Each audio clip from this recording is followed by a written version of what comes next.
The black roses hit the floor as Oge stumbled backward, her scream catching in her throat. Midnight. Seoul. 23rd floor. And somehow, Chike had found her. She grabbed her phone with shaking hands, but before she could dial, her apartment door burst open. Min-jun stood there in a black shirt and dress pants, his eyes scanning the room like a predator assessing a threat. Who sent those? His voice was cold steel. How did you? Your panic alarm triggered. The roses. Who sent them? Oge's legs gave out. She sank to the floor, the card from the roses clutched in her fist. 2 words in handwriting that haunted her nightmares. Found you. Min-jun crossed the room in 3 strides, crouching in front of her. His hand hovered near her face, not touching, asking permission. When she didn't pull away, his fingers gently tilted her chin up. Tell me his name. Chike. My ex-boyfriend. I ran from Lagos 3 weeks ago. I thought, her voice broke. I thought I was finally safe. Something dark and dangerous flickered in Min-jun's eyes. You are safe. Because now, he has me to deal with.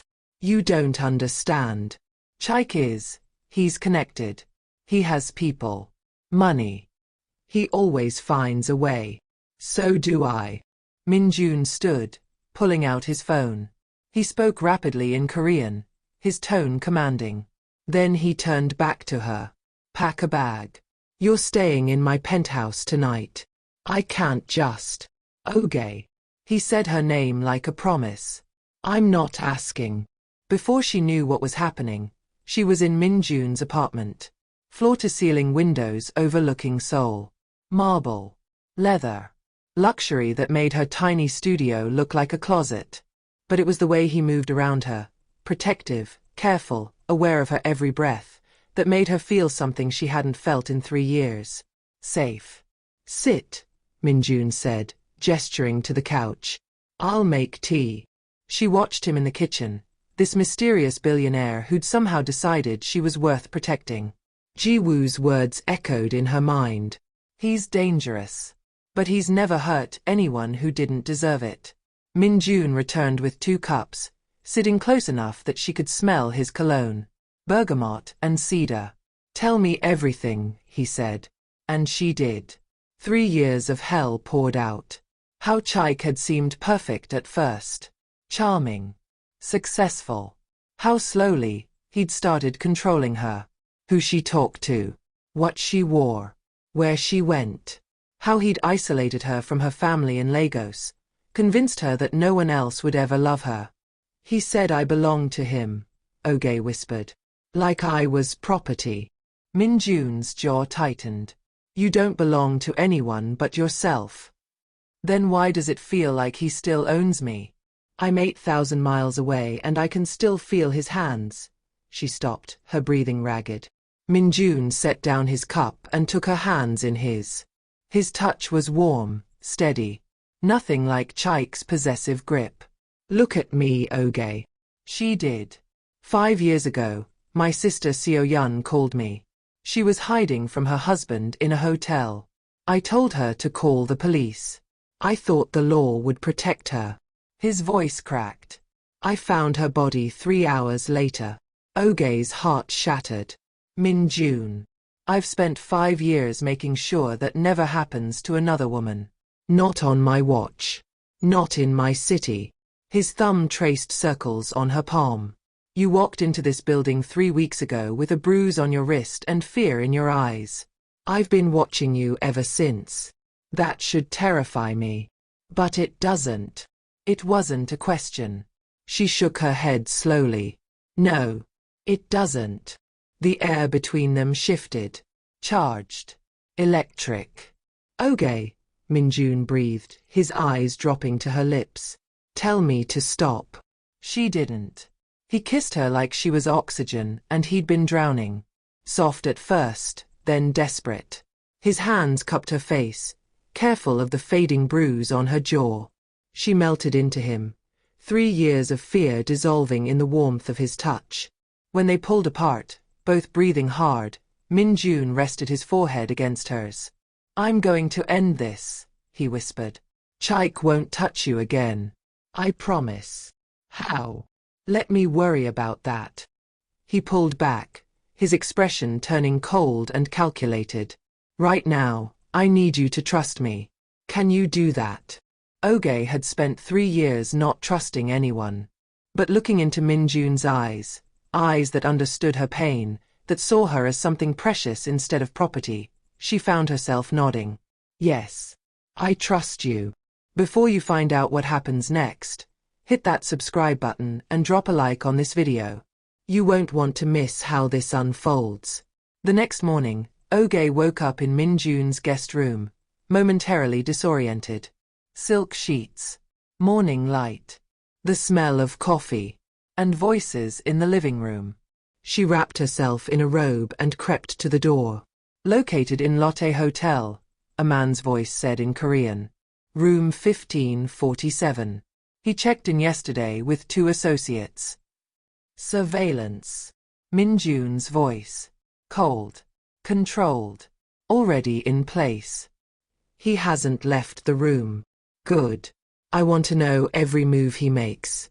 Every person he contacts. Everything. Oge's blood ran cold. Chike was here. In Seoul. She must have made a sound because suddenly Min-jun was at the door, ushering her back into the room. You heard, he said. He's here. He's here. But he doesn't know where you are. And he won't get close enough to find out. Min-jun's hands settled on her shoulders. Oge, I need to ask you something. And I need you to be honest. Anything. Do you want him scared? Or do you want him gone? She understood what he was really asking. The power Min-jun had. The connections. The darkness he could unleash. I want him to never hurt anyone again, she said quietly. Min-jun smiled.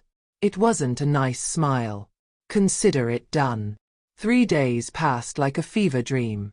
Oge stayed in Min-jun's penthouse while his security team worked. She tried to focus on her freelance design work, but her mind kept drifting to the man moving through his apartment like a lethal shadow, orchestrating something she couldn't quite see. On the 3rd night, Min-jun came home late. His shirt was wrinkled, his tie loosened. But his eyes were bright with something that looked like victory. It's done, he said. What's done? He poured himself a drink, then sat beside her on the couch. Close. Always so close now. I paid Chike a visit. Oge's heart stopped. You what? I went to his hotel. Had a conversation. A very productive conversation. Min-jun, if he knows about you. He knows everything about me now. That's the point. Min-jun took her hand. I showed him police reports from Lagos. Restraining orders you filed that he violated. Medical records from the hospital. Everything. How did you get those? I have resources. He squeezed her hand. But more importantly, I showed him what I could do to him. His business contacts in Lagos? They've all received anonymous tips about his history. His criminal record? Sent to every potential employer. His reputation is finished. Oge couldn't breathe. He'll come after you. Let him try. Min-jun's expression turned dark. I also made it very clear what would happen if he ever contacts you again. I own half the security companies in Seoul. I know people in every corner of this city. If he so much as sends you an email, I'll know. And I'll make him disappear. You're talking about. I'm talking about keeping you safe. By any means necessary. He turned to face her fully. Oge, I need you to understand something. I'm not a good man. I've done things that would horrify you. I have blood on my hands. But for you, I would burn this entire city to the ground. She should be scared. She should run. Instead, she kissed him. This kiss was different. Hungry. Desperate. 3 years of being told she was worthless, and here was a man treating her like she was precious. Priceless. Worth protecting. Min-jun groaned against her mouth, his hands sliding into her hair. "Oge," he murmured between kisses. "Tell me this is real. Tell me you feel this too." "I feel it," she gasped as his lips moved to her neck. "God, I feel it." He pulled back suddenly, his eyes searching hers. "I'm falling for you. Completely. Terrifyingly. And I need you to know that before this goes further." Her heart cracked open. "I'm falling too. I didn't think I could feel this way again. I didn't think I deserved." "Don't." His voice was fierce. "Don't you dare say you don't deserve this. You deserve everything. Everything he took from you and more." She kissed him again, softer this time. "Then show me. Show me what I deserve." What followed was tender and intense. Min-jun touched her like she was made of glass and fire. Every kiss was a promise. Every whispered word was a vow. He erased Chike's touch with his own, replaced fear with something that felt dangerously close to love. Afterward, they lay tangled together in his bed, the Seoul skyline glittering through the windows. "What happens now?" Oge asked, tracing patterns on his chest. "Now, you live. You build your life without looking over your shoulder. You start that non-profit you told me about." She'd mentioned it once, late one night. Her dream of helping other women escape abuse. She hadn't thought he'd been listening. "You remembered." "I remember everything you tell me." He kissed her forehead. "And I'm going to help you make it happen. Rising free. That's what you wanted to call it, right?" Tears burned her eyes. "Min-jun. I have money, Oge. More than I could spend in 10 lifetimes. Let me use it for something good. Let me help you save others the way I couldn't save Seo-yun." She buried her face in his neck, overwhelmed. "Why are you doing this? Really?" "Because," he whispered, "you walked into my life and reminded me what it feels like to be human. To care about something other than revenge and power. You make me want to be better." "You're all ready." A phone buzzed. Min-jun's security line. He answered, his expression darkening as he listened. "When? How many?" "I'm on my way." "What is it?" "Chike didn't leave Seoul like I told him to. He's at the building. Right now. With 3 men." Oge's blood turned to ice. "No. Stay here." Min-jun was already dressing, moving with military precision. "Lock the door. Don't open it for anyone but me. Min-jun, please." He cupped her face, kissed her hard. "I will always come back to you. Always. Trust me." Then he was gone. Oge sat in the silence, her heart hammering. She pulled on Min-jun's shirt, paced the penthouse. Minutes felt like hours. Then her phone buzzed. Unknown number. Her hands shook as she opened the message. A photo. Min-jun in the lobby. Chike standing in front of him. Both surrounded by men. And a text. "Come down, or I start shooting. You have 5 minutes." Oge's world tilted. Chike knew she was here. Somehow he knew. She had 2 choices. Stay safe and let Min-jun face this alone. Or go down and end this herself. She thought about the woman she'd been 3 years ago. Scared. Controlled. Powerless. And she thought about the woman she was becoming. She grabbed her phone and headed for the elevator. The elevator descended like a death march. Oge's heart slammed against her ribs, but her hands were steady. She'd spent 3 years being afraid. She was done running. The lobby doors opened. 12 men faced each other across the marble floor. Min-jun's security team on one side. Chike and his people on the other. And in the middle, Min-jun and Chike, circling each other like wolves. "Oge." Chike's face lit up when he saw her. That same smile that used to make her feel loved. Now it just made her skin crawl. "Baby, finally. This is all just a misunderstanding. Come with me and we can talk."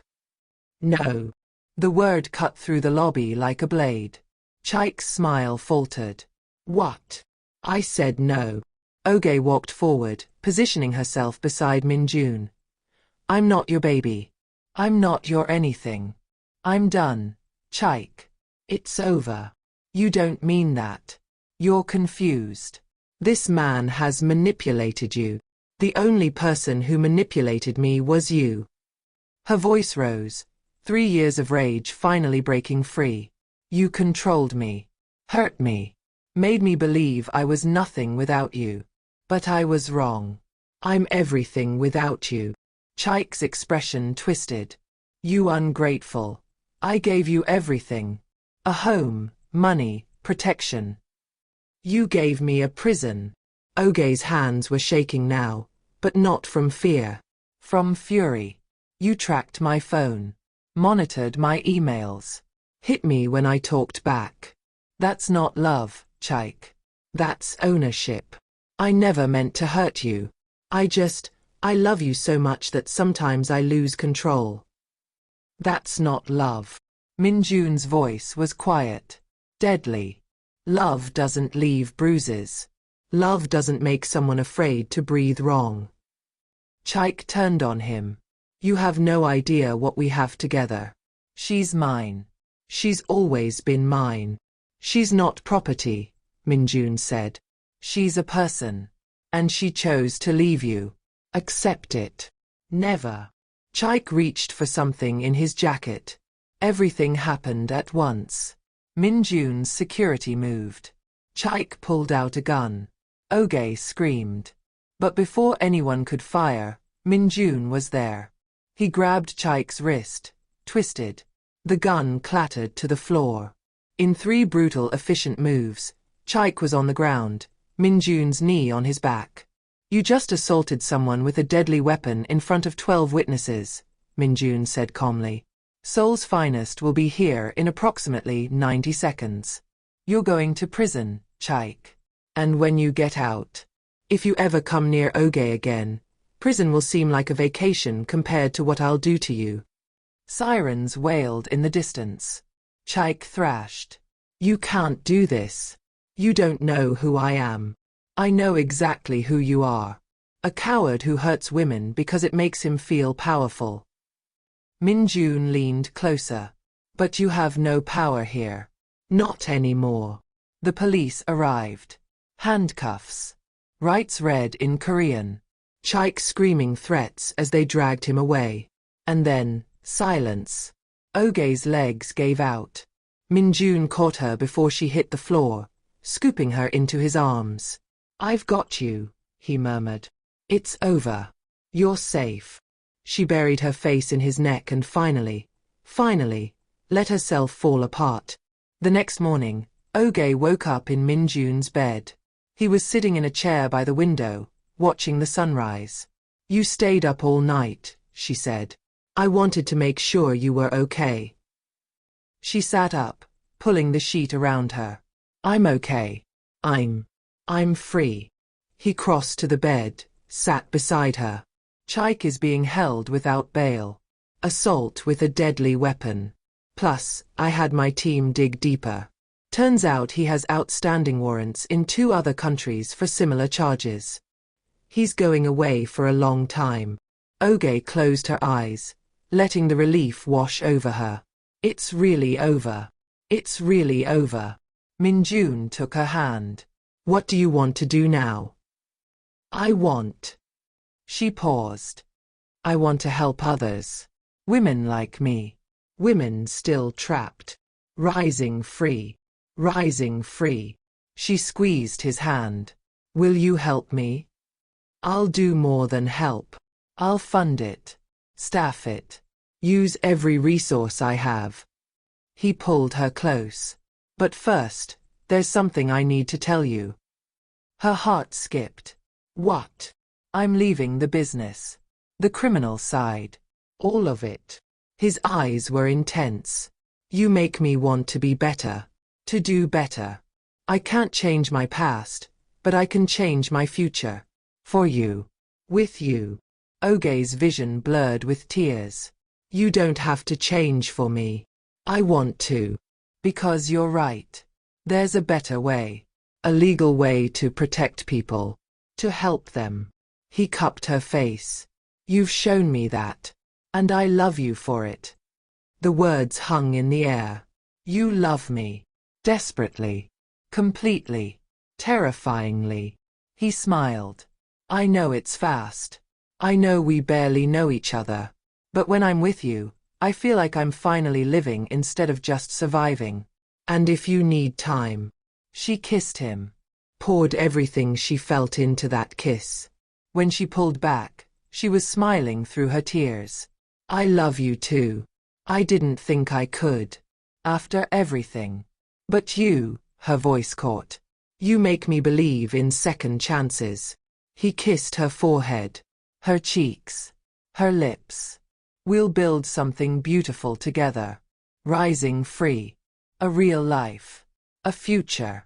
A future, she echoed. I like the sound of that. 3 months passed like a dream. Oge stood in front of the Seoul Metropolitan Office Building, staring up at the sign. Rising Free Foundation. 3 months ago, it had been just a dream whispered in the dark. Now it was real. Ready. Min-jun stood beside her, his hand warm in hers. Ready. Inside, 15 women waited. Survivors. Escapees. Warriors. Each with a story that echoed Oge's own. My name is Oge Okafor, she began, her voice steady. And 3 months ago, I was you. Terrified. Trapped. Convinced I would never be free. She told them everything. Chike. The escape. The fear. Min-jun. The confrontation. The freedom. I'm not going to lie to you, she said. The road ahead is hard. There will be days you want to give up. Days you doubt yourself. Days you miss the person who hurt you because at least they were familiar. Heads nodded. Eyes glistened. But here's what I learned. You are stronger than you know. Braver than you believe. And you deserve a life without fear. She looked at each woman. Rising Free is here to help you build that life. Housing. Legal support. Job training. Therapy. Whatever you need. After the meeting, one woman approached. Young. Scared. Does it get easier? She asked. Oge took her hand. It gets different. Better. You learn to breathe again. To smile. To trust. She glanced at Min-jun. To love. The woman's eyes filled with tears. Thank you. For giving me hope. Thank you for being brave enough to take the first step. That night, Min-jun took Oge to Seoul Tower. They stood at the observation deck, the city glittering below them like scattered diamonds. A year ago, I didn't believe in second chances, Min-jun said quietly. After Seo-yun died, I thought my life was just about revenge. Punishment. Making bad men pay. And now I believe in redemption. In choosing to be better. In love. He turned to face her, and her heart stuttered at the look in his eyes. Oge, this year with you has been the best of my life. You've changed me. Saved me. Made me believe I could be more than the darkness I came from. Min-jun. He dropped to one knee. Oge's breath caught. I know we haven't been together long. I know we both have scars. But I also know that every morning I wake up next to you, I'm grateful. Every time you smile, my world gets brighter. Every time you're near, I remember what it feels like to be alive. He pulled out a small box. Marry me, Oge.